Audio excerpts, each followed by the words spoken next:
ಈ ಸ್ಮಾರ್ಟ್ಫೋನ್ನ ನನಗೆ OnePlus ಅವರೇನು ಕಳಿಸ್ಕೊಟ್ಟಿಲ್ಲ, ನಾನೇ ಅಮೆಝಾನಿಂದ ಆರ್ಡರ್ ಮಾಡಿದ್ದು. ನಾನು ಬೇಸ್ ವೇರಿಯಂಟ್ ಆರ್ಡರ್ ಮಾಡಿದೆ, 40,000 ರೂಪಾಯಿ ಆಯಿತು. ನಾನು ಆರ್ಡರ್ ಮಾಡುವ ಸಮಯದಲ್ಲಿ ಒಂದು ಆಫರ್ ನಡೀತಾ ಇತ್ತು ಆಯಿತಾ. ಮೊದಲನೇ ದಿನ ಸೇಲ್ ಏನು ನಡೆಯುತ್ತೆ, ನಾನು ಆ ದಿನವೇ ತೊಗೊಂಡಿದ್ದು. ಮೊದಲನೇ ದಿನ ಯಾರು ಪರ್ಚೇಸ್ ಮಾಡ್ತಾರೆ ಅವರಿಗೆ ಈ ಒಂದು ಫೋನ್ನ ಜೊತೆಗೆ OnePlus ಬಡ್ಸ್ Z2 ಅನ್ನು ಫ್ರೀಯಾಗಿ ಕೊಡ್ತೀವಿ ಅಂತ OnePlus ಅವರು ಆಫರ್ ನಡೆಸ್ತಾ ಇದ್ರು. ನಾನು ಮೊದಲನೇ ದಿನನೇ ಆರ್ಡ್ರ್ ಮಾಡಿದೆ. ನಾನು ಆರ್ಡ್ರ್ ಮಾಡಬೇಕಾದ್ರೆ ಆ ಒಂದು ಆಫರ್ ಇದೆ ಅಂತಲೂ ಕೂಡ ತೋರಿಸ್ತಾ ಇತ್ತು. ಬಟ್ ನನಗೆ ಡೆಲಿವರ್ ಆದಾಗ ಇದರ ಜೊತೆಗೆ ಯಾವುದೇ ಬಡ್ಸನ್ನು ಅವ್ರು ಕಳಿಸಿಲ್ಲ. ಇದು ಯಾವ ರೀತಿ ಸ್ಕ್ಯಾಮ್ ಅಂತ ನಿಜವಾಗ್ಲೂ ಗೊತ್ತಿಲ್ಲ ನನಗೆ. ಒಟ್ಟಿಗೆ ನನಗೆ ಅದು ಬಂದಿಲ್ಲ. ನಾನು ಅಮೆಝಾನಿಗೆ ಕಂಪ್ಲೇಂಟ್ ಕೂಡ ಕೊಟ್ಟಿದ್ದೀನಿ. ಅವ್ರೇನೋ ನಾವು ಇನ್ವೆಸ್ಟಿಗೇಟ್ ಮಾಡ್ತಾ ಇದ್ದೀವಿ, ಅದೇನಂತ ನೋಡೋಣ, ಅಪ್ಡೇಟ್ ನಾನು ನಿಮಗೆ ತಿಳಿಸ್ತೀನಿ. ಸದ್ಯಕ್ಕಂತೂ ಈ ಒಂದು ಫೋನ್ ಜೊತೆಗೆ ಆಫರ್ ಇದ್ದರೂ ಸಹ ನನಗೆ ಯಾವುದೇ ಬಡ್ಸನ್ನು ಅವರು ಕಳಿಸ್ಕೊಟ್ಟಿಲ್ಲ. ನಾನಿವತ್ತು ಇದನ್ನು ಅನ್ಬಾಕ್ಸ್ ಮಾಡ್ತೀನಿ, ಯೂಸ್ ಮಾಡಿ ನನ್ನ ಎಕ್ಸ್ಪೀರಿಯನ್ಸನ್ನು ಶೇರ್ ಮಾಡ್ತಾ ಇದ್ದೀನಿ. ಹೈ, ನಾನು Sandeep from tech in Kannada. ಇದನ್ನು ಅನ್ಬಾಕ್ಸ್ ಮಾಡೋದಕ್ಕಿಂತ ಮುಂಚೆ ನೀವು ನಮ್ಮ tech in Kannada YouTube subscribe ಮಾಡ್ಕೊಂಡಿಲ್ಲ ಅಂದರೆ ಈಗಲೇ ಸಬ್ಸ್ಕ್ರೈಬ್ ಮಾಡ್ಕೊಳ್ಳಿ, ಒಂದು ಬೆಲ್ ಐಕಾನ್ ಕೂಡ ಕ್ಲಿಕ್ ಮಾಡ್ಬೋದು. ಮೊದಲನೇದಾಗಿ ಈ ಸ್ಮಾರ್ಟ್ಫೋನನ್ನು ಅನ್ಬಾಕ್ಸ್ ಮಾಡಿ ಗಮನಿಸ್ತಾ ಇದ್ದೀರಾ. ಈ ಫೋನ್ನ ಬಾಕ್ಸ್ ನಿಮಗೆ ಈ ರೀತಿ ನೋಡೋಕ್ಕೆ ಸಿಗುತ್ತೆ. ಈ ಬಾಕ್ಸನ್ನು ಓಪನ್ ಮಾಡಿದ ತಕ್ಷಣ ಇದರೊಳಗಡೆ ಇನ್ನೊಂದು ಸಣ್ಣ ಬಾಕ್ಸ್ ಇದೆ. ಅದರೊಳಗಡೆ user manual, quick start guide ಮತ್ತು warranty card, red cable club membership card ಸಹ ನಮಗೆ ಸಿಗ್ತಾ ಇದೆ. ಜೊತೆಗೆ ಸಿಮ್ ಎಜೆಕ್ಷನ್ ಪಿನ್ ಸಹ ಇದರೊಳಗಡೆ ಇದೆ. ಮತ್ತು ಇದರೊಳಗಡೆ ನಮಗೆ ಒಂದು ರಬ್ಬರಿ ಫಿನಿಷನ್ನು ಹೊಂದಿರುವಂಥ ಬ್ಯಾಕ್ ಕವರ್ ಕೊಟ್ಟಿದ್ದಾರೆ. ಒಂದು ಒಳ್ಳೆ ಕ್ವಾಲಿಟಿಯ ಬ್ಯಾಕ್ ಕವರ್ ಇದಾಗಿದೆ. ಇದ್ರ ಕೆಳಗಡೆ ಡೈರೆಕ್ಟಾಗಿ ನಮಗೆ ಒಂದು ಸ್ಮಾರ್ಟ್ಫೋನ್ ನೋಡೋಕ್ಕೆ ಸಿಗುತ್ತೆ. ಹೆವಿ ಪ್ರೀಮಿಯಮ್ ಆಗಿದೆ ಗುರು ಈ ಸ್ಮಾರ್ಟ್ಫೋನ್. ಇದ್ರ ಬಗ್ಗೆ ಆಮೇಲೆ ಮಾತನಾಡ್ತೀನಿ. ನಂತರ ಈ ಫೋನ್ನ ಕೆಳಗಡೆ ನಮಗೆ 100 ವ್ಯಾಟ್ನ ಒಂದು ಫಾಸ್ಟ್ ಚಾರ್ಜಿಂಗ್ ಅಡಾಪ್ಟರ್ ಕೊಟ್ಟಿದ್ದಾರೆ. ಸೂಪರ್ ಬುಕ್ ಚಾರ್ಜರು, ಬೆಂಕಿ ವಿಷಯ. ಸೇಮ್ OnePlus 12ನಲ್ಲೂ ಕೂಡ 100 ವ್ಯಾಟ್ ಇತ್ತು. ನಂತರ ಕೊನೆಯದಾಗಿ USB Type-C charging cable, data cable Type-A ಇಂದ Type-C, ಒಂದು ಒಳ್ಳೆ ಕ್ವಾಲಿಟಿಯ ಕೇಬಲ್ ಇದಾಗಿದೆ. ಇದನ್ನು ಬಿಟ್ಟರೆ ಬೇರೇನೂ ಸಹ ನಮಗೆ ಒಂದು ಬಾಕ್ಸ್ ಒಳಗೆ ಸಿಗ್ತಾ ಇಲ್ಲ. ಇನ್ನು ಡೈರೆಕ್ಟಾಗಿ ಸ್ಮಾರ್ಟ್ಫೋನಿಗೆ ಬಂತು ಅಂತ ಅಂದರೆ ಈ ರೀತಿ ನೋಡೋಕ್ಕೆ ಸಿಗುತ್ತೆ. ಹೆವಿ ಪ್ರೀಮಿಯಂ ಬಿಲ್ಡು, ಪ್ರೀಮಿಯಂ ಲುಕ್ಕನ್ನು ಹೊಂದಿರುವಂಥ ಸ್ಮಾರ್ಟ್ಫೋನು. OnePlus 11R ಕಂಪೇರ್ ಮಾಡೋದಕ್ಕೆ ಹೋದರೆ ಅದಕ್ಕಿಂತ ಎಷ್ಟೋ ಬೆಟರ್ ಬಿಲ್ಡು, ಒಂದು ಒಳ್ಳೆ ಅಪ್ಗ್ರೇಡ್ ಅಂತ ಹೇಳಕ್ಕೆ ಇಷ್ಟಪಡ್ತೀನಿ. ಈ ಸಲ ಅಲ್ಯೂಮಿನಿಯಂ ಫ್ರೇಮ್ ಹಾಕಿದ್ದಾರೆ ಆಯಿತಾ. ಹೆವಿ ಇಂಪ್ರೆಸಿವ್ ವಿಷಯ. ಮತ್ತು ಈ ಫೋನ್ನ ಫ್ರಂಟು ಮತ್ತು ಬ್ಯಾಕ್ ಎರಡೂ ಕೂಡ ಗ್ಲಾಸ್ ಹಾಕಿದ್ದಾರೆ.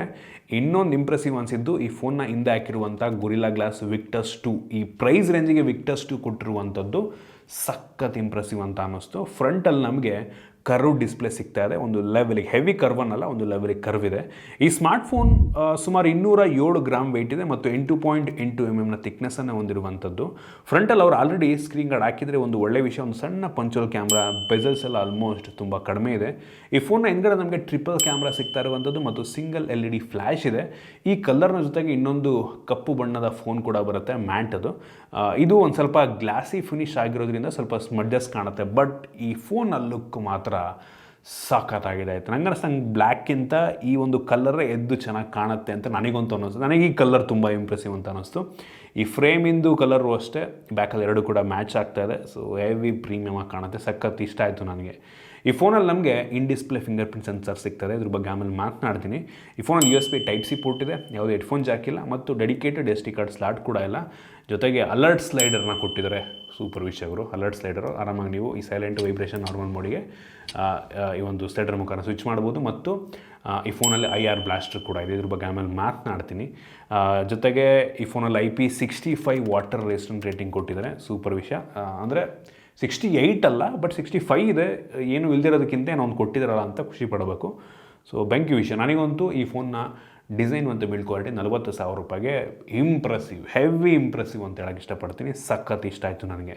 ಇನ್ನು ಈ ಫೋನ್ನ ಡಿಸ್ಪ್ಲೇ ಬಗ್ಗೆ ಮಾತನಾಡಬೇಕು ಅಂತ ಅಂದರೆ ನಂಗೆ ಅನ್ನಿಸ್ದಂಗೆ ಈ ಡಿಸ್ಪ್ಲೇ ಈ ಪ್ರೈಸ್ ರೇಂಜ್ಗೆ one of the best display ಹೊಂದಿರುವಂಥ ಸ್ಮಾರ್ಟ್ಫೋನ್ ಆಗಬಹುದು ನಂಗೆ ಅನ್ನಿಸ್ದಂಗೆ.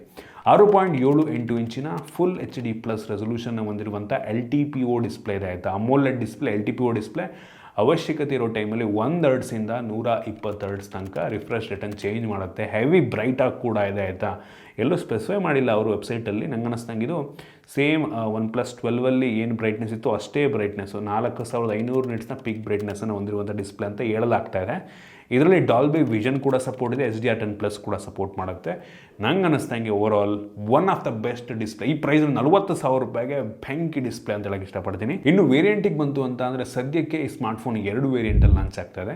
8GB ರ್ಯಾಮು, 128GB ಸ್ಟೋರೇಜು ಮತ್ತು ಇನ್ನೊಂದು 16GB ರ್ಯಾಮು, 256GB ಸ್ಟೋರೇಜು. ಇದರಲ್ಲಿರುವಂಥ ರ್ಯಾಮ್ ಟೈಪ್ ಬಂದ್ಬಿಟ್ಟು heavy premium flagship LPDDR5X RAM ಆಯಿತಾ. ಬೆಂಕಿ ಅಂತ ಹೇಳಕ್ಕೆ ಇಷ್ಟಪಡ್ತೀನಿ. ಸ್ಟೋರೇಜ್ ಟೈಪು ಸ್ವಲ್ಪ ಕನ್ಫ್ಯೂಸಿಂಗ್ ಮಾಡಿದ್ದಾರೆ ಆಯಿತಾ.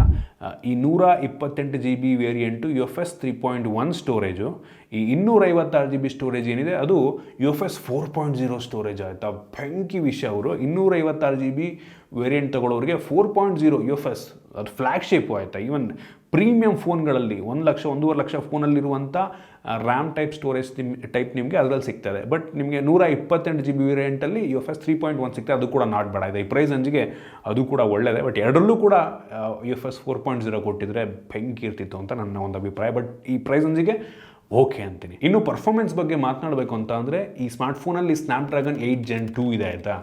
1 ವರ್ಷ ಹಳೆಯ ಪ್ರೋಸೆಸರ್, ಬಟ್ ಹೆವಿ ಪವರ್ಫುಲ್ ಆಗಿರುವಂಥ ಒಳ್ಳೆ ಪ್ರೋಸೆಸರು. ಈಗ ಸದ್ಯಕ್ಕೆ ಸ್ನ್ಯಾಪ್ಡ್ರ್ಯಾಗನ್ 8 Gen 3 ಇದೆ, 1 ವರ್ಷ ಹಳೆಯದು. Gen 2 ಕೊಟ್ಟಿದ್ದಾನೆ.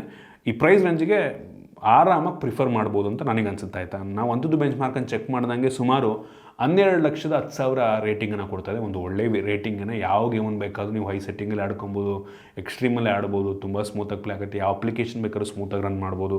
ಸೊ ನಾವು ಬೆಂಚ್ ಮಾರ್ಕನ್ನು ಚೆಕ್ ಮಾಡಬೇಕಾದ್ರೆ ಆ ಒಂದು ಹೀಟ್ ಫೀಲ್ ಆಯಿತು, ಬಟ್ ಹೆವಿ ಹೀಟ್ ಅನ್ನಲ್ಲ. ಮ್ಯಾಕ್ಸಿಮಮ್ ನಿಮಗೆ 42 ಡಿಗ್ರಿ ಹೋಯಿತು, ಅದೇನಂತ ಹೆವಿ ಹೀಟ್ ಅಂತ ಅನ್ನಲ್ಲ.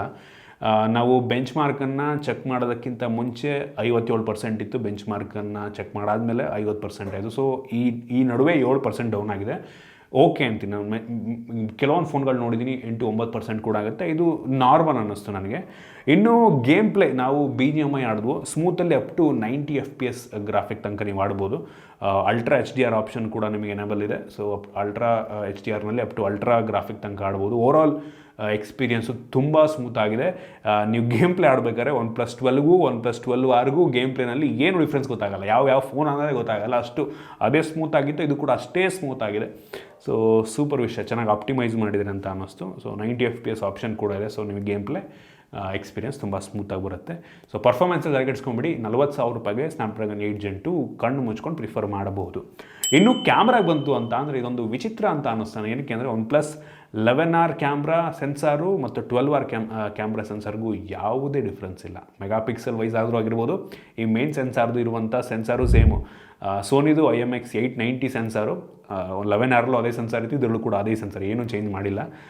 ರೇರಲ್ಲಿ 3 ಕ್ಯಾಮ್ರಾ ಅದೇ ರೀತಿ 50 MP ಮೇನ್ ಸೆನ್ಸಾರು. ಇದರಲ್ಲಿ ಆಪ್ಟಿಕಲ್ ಇಮೇಜ್ ಸ್ಟೆಬಿಲೇಷನ್ ಸಿಗ್ತದೆ, f1.8 ಅಪರ್ಚರು. ಸೊ ಇದು ತೆಗೆಯುವಂಥ ಫೋಟೋ ಆ್ಯಕ್ಚುಲಿ ಚೆನ್ನಾಗಿದೆ. ಆ ಸ್ಯಾಂಪಲ್ ನಾನು ನಿಮಗೆ ತೋರಿಸ್ತಾ ಇದ್ದೀನಿ. ಅಲ್ಟ್ರಾ ವೈಡ್ ಆ್ಯಂಗಲ್ ಲೆನ್ಸ್ ಇದೆ, ಇನ್ನೊಂದು 8 MP ಇದು. 11Rಲ್ಲೂ ಕೂಡ ಸೇಮ್ ಅದೇ ಇತ್ತು. 2 MP ಮ್ಯಾಕ್ರೋ ಲೆನ್ಸ್ ಕೊಟ್ಟಿದ್ದಾರೆ, ಅದರಲ್ಲೂ ಕೂಡ ಅದೇ ಇತ್ತು. ಏನು ಡಿಫ್ರೆನ್ಸ್ ಇಲ್ಲ ಆಯಿತಾ. ಸೊ ಕ್ಯಾಮ್ರಾ ಕ್ವಾಲಿಟಿ ವೈಸ್ ನಿಮಗೆ ಡಿಫ್ರೆನ್ಸ್ ಅನ್ನಿಸ್ಬೋದು. ಏನಕ್ಕೆ ಅಂದರೆ ಪ್ರೊಸೆಸರ್ ಬೇರೆ ಬೇರೆ ಇದೆ ಎರಡರಲ್ಲೂ.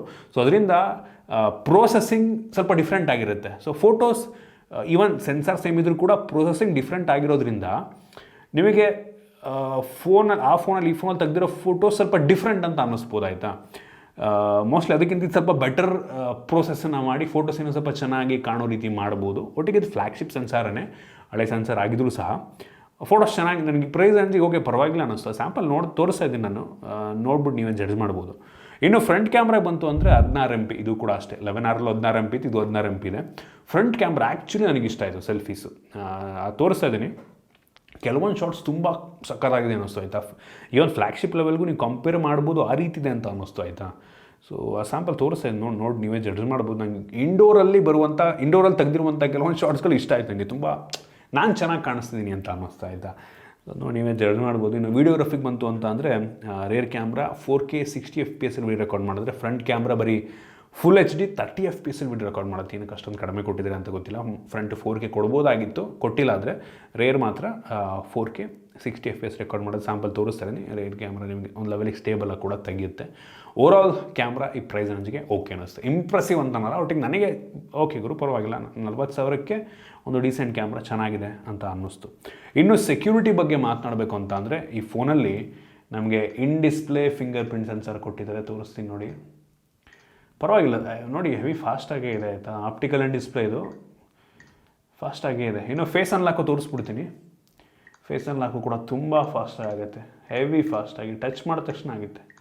ಸೂಪರ್. ಇನ್ನು ಬ್ಯಾಟ್ರಿ ಬಗ್ಗೆ ಮಾತನಾಡಬೇಕು ಅಂತ ಅಂದರೆ ಈ ಸ್ಮಾರ್ಟ್ಫೋನಲ್ಲಿ 5500 mAh ಕೆಪಾಸಿಟಿ ಬ್ಯಾಟ್ರಿ ಇದೆ. ಬೆಂಕಿ ವಿಷಯ ಗುರು. ಇಷ್ಟು ದಿನ ಸ್ಟ್ಯಾಂಡರ್ಡ್ ಎಲ್ಲ 5000 ಕೊಡ್ತಾಯಿದ್ರು. ನಂಗೆ ಅನಿಸ್ದಂಗೆ ಈ ವರ್ಷದಿಂದ ಎಲ್ಲರೂ ಕೂಡ 5500 mAhಗೆ ಶಿಫ್ಟ್ ಆಗ್ತಿರಂತ ಕಾಣುತ್ತೆ. 5500 mAh ಕೆಪಾಸಿಟಿ ಬ್ಯಾಟ್ರಿ ಇದೆ ಮತ್ತು ಬಾಕ್ಸ್ ಒಳಗೆ 100 ವ್ಯಾಟ್ನ ಚಾರ್ಜರ್ ಕೊಟ್ಟಿದ್ದಾರೆ. ಕ್ರೇಜಿ ವಿಷಯ.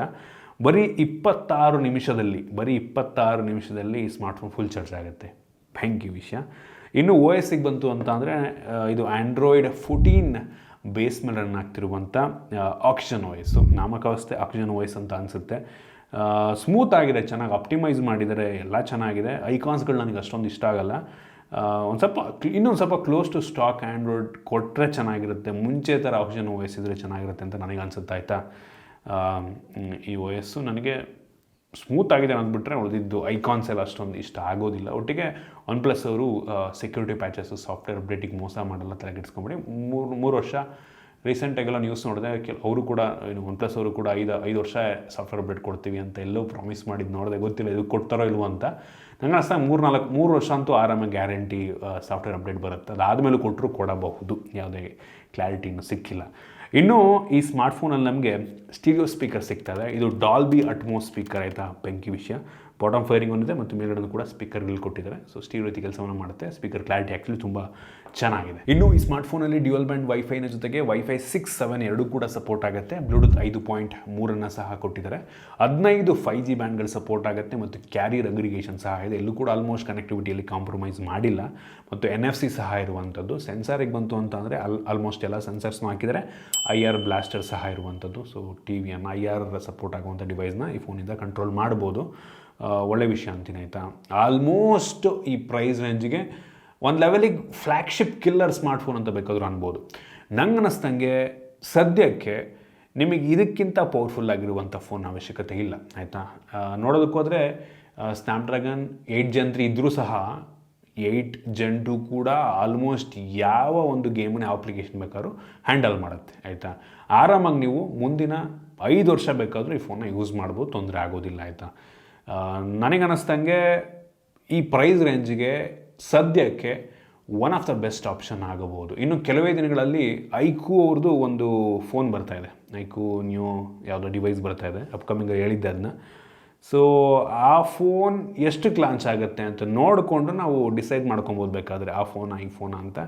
ಸದ್ಯಕ್ಕಂತೂ 40,000 ರೂಪಾಯಿಗೆ ನಂಗೆ ಅನ್ನಿಸ್ದಂಗೆ ಇದಕ್ಕಿಂತ ಒಳ್ಳೆ ಸ್ಮಾರ್ಟ್ಫೋನನ್ನು ಸಿಗಲ್ಲ ಅಂತ ಅನ್ನಿಸ್ತಾ ಇದೆ, ಆಯಿತು. ಸದ್ಯಕ್ಕೆ ಫ್ಯೂಚರ್ನಲ್ಲಿ ಇನ್ನೊಬ್ರು ಯಾರೋ ಬರ್ಬೋದು, ಇದಕ್ಕಿಂತ ಒಳ್ಳೆ ಫೋನ್ ಲಾಂಚ್ ಮಾಡ್ಬೋದು. ಸದ್ಯಕ್ಕಂತೂ ಡಿಸ್ಪ್ಲೇ ಬೆಂಕಿ, ಡಿಸೈನ್ ಬಿಲ್ಡ್ ಕ್ವಾಲಿಟಿ ಬೆಂಕಿ, ಅಲ್ಯೂಮಿನಿಯಂ ಫ್ರೇಮು, ವಿಕ್ಟರ್ಸ್ 2 ಎಲ್ಲ ಕೊಟ್ಟಿದ್ದಾನೆ. ರ್ಯಾಮು ಸ್ಟೋರೇಜ್ ಕೂಡ ಆ್ಯಕ್ಚುಲಿ ಚೆನ್ನಾಗಿದೆ. ಕ್ಯಾಮ್ರಾ ಒಂದು ಲೆವೆಲಿಗೆ ಪರವಾಗಿಲ್ಲ. ಪರ್ಫಾರ್ಮೆನ್ಸ್ 8 Gen 2 ಬೆಂಕಿ. ಬ್ಯಾಟ್ರಿ ಕೂಡ ದೊಡ್ಡದಿದೆ, ಚಾರ್ಜರ್ ಫಾಸ್ಟ್ ಆಗಿದೆ, ಸ್ಟೀರಿಯೋ ಸ್ಪೀಕರು, ಇನ್ನೇನು ಬೇಕು ಹೇಳಿ, ಸಖತ್ತಾಗಿದೆ. ನನಗೆ ತುಂಬ ಇಂಪ್ರೆಸ್ ಮಾಡಿದಂಥ ಸ್ಮಾರ್ಟ್ಫೋನ್. OnePlus ನಂಗೆ ಅನ್ನಿಸ್ದಂಗೆ ಕಮ್ ಬ್ಯಾಕ್ ಮಾಡ್ತಾ ಇದೆ, ಆಯಿತಾ. ಈ ಪ್ರೈಸ್ ರೇಂಜಿಗೆ ಲಾಂಚ್ ಮಾಡಿರೋದು ನನಗೆ ತುಂಬ ಖುಷಿ ಕೊಟ್ಟಿದೆ. ಒಂದು ಒಳ್ಳೆ ಕಮ್ ಬ್ಯಾಕ್. OS ಒಂದು ಸ್ವಲ್ಪ ಇಂಪ್ರೂವ್ ಮಾಡ್ಕೋಬೇಕು ಅವರು. ಸೊ ಇದಿಷ್ಟು ಈಗ ಒಂದು OnePlus 11R ಸ್ಮಾರ್ಟ್ಫೋನ್ನ ಬಗ್ಗೆ ನಿಮಗೇನು ಅನ್ನಿಸ್ತು ಕಾಮೆಂಟ್ ಮಾಡಿ. ಇಷ್ಟ ಆಗಿದ್ದರೆ ಲೈಕ್ ಮಾಡಿ, ಶೇರ್ ಮಾಡಿ. ಇದೇ ರೀತಿ ನಮ್ಮ ಬೇರೆ ಬೇರೆ ವೀಡಿಯೋಗಳಿಗೆ ನಮ್ಮ tech in Kannada YouTube subscribe ಮಾಡ್ಕೊಂಡಿಲ್ಲ ಅಂದರೆ ಈಗಲೇ ಸಬ್ಸ್ಕ್ರೈಬ್ ಮಾಡ್ಕೊಳ್ಳಿ, ಒಂದು ಬೆಲ್ ಐಕನ್ ಕೂಡ ಕ್ಲಿಕ್ ಮಾಡ್ಬೋದು. ಸಿಗೋಣ ಮುಂದಿನ ವೀಡಿಯೋದಲ್ಲಿ.